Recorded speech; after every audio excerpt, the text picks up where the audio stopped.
Bueno, pues en lo referente al llamado Brexit, al referéndum de salida del Reino Unido, de la Gran Bretaña, de la Unión Europea, ha habido muchísimas especulaciones sobre cuál va a ser el futuro, cuáles son las causas, cómo se está desarrollando esta situación actualmente.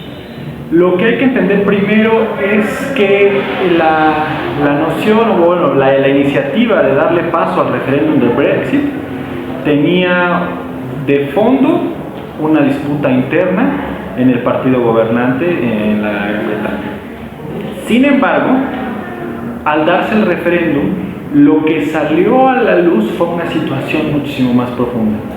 Se ha manejado mucho de que es una situación de los jóvenes contra los viejos, sin embargo, no nos hemos estado preguntando de manera adecuada qué jóvenes y qué viejos son de los que nos estamos refiriendo. Porque si bien la mayor parte de las personas de edad avanzada votaron a favor de la salida del referéndum, también hay que reconocer que son precisamente las personas que tenían un trabajo fijo en los periodos anteriores al thatcherismo. ¿Qué quiere decir? Que la división entre jóvenes y viejos que se está planteando en los medios, en realidad debe de ser entendida de una generación anterior al neoliberalismo a una generación que ha vivido toda su vida en el proceso. Eso, bueno, ¿cómo lo podemos manejar? ¿Cómo lo podemos ver?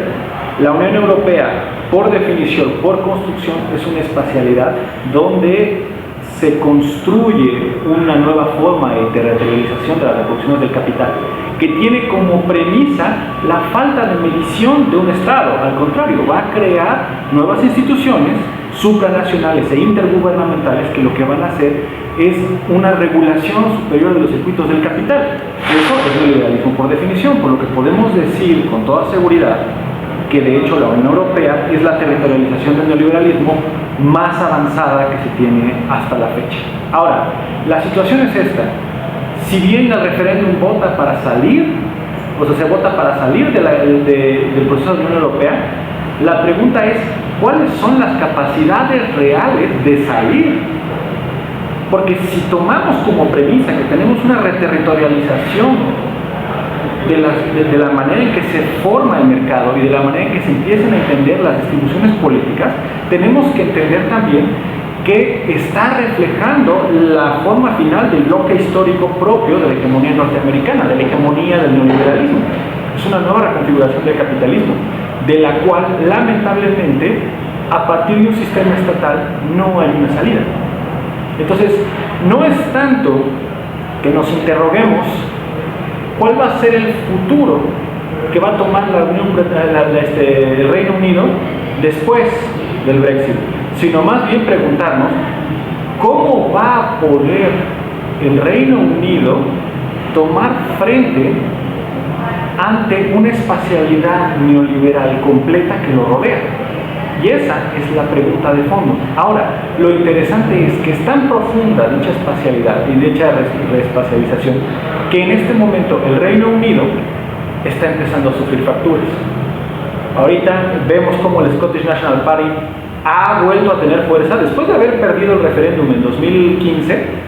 Actualmente vuelve a lanzar la iniciativa del referéndum.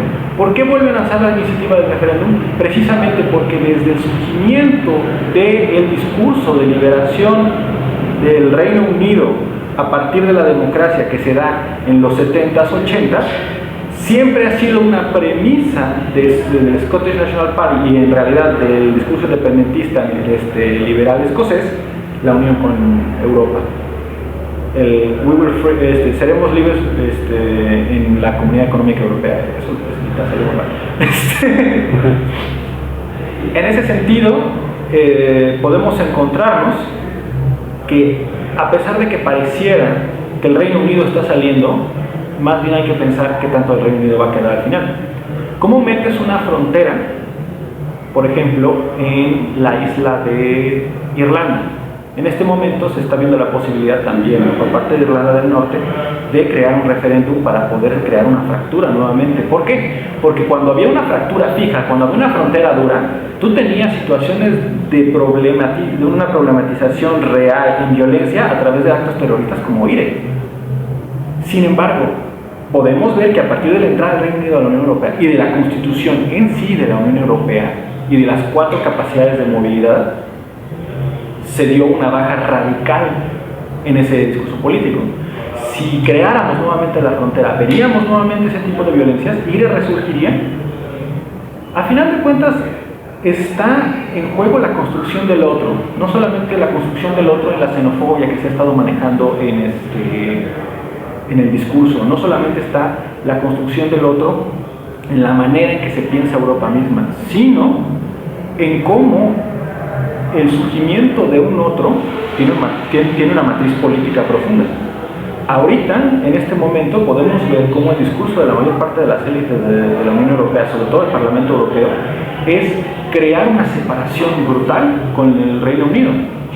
Y no podemos negar que es producto de una decisión política de un solo momento.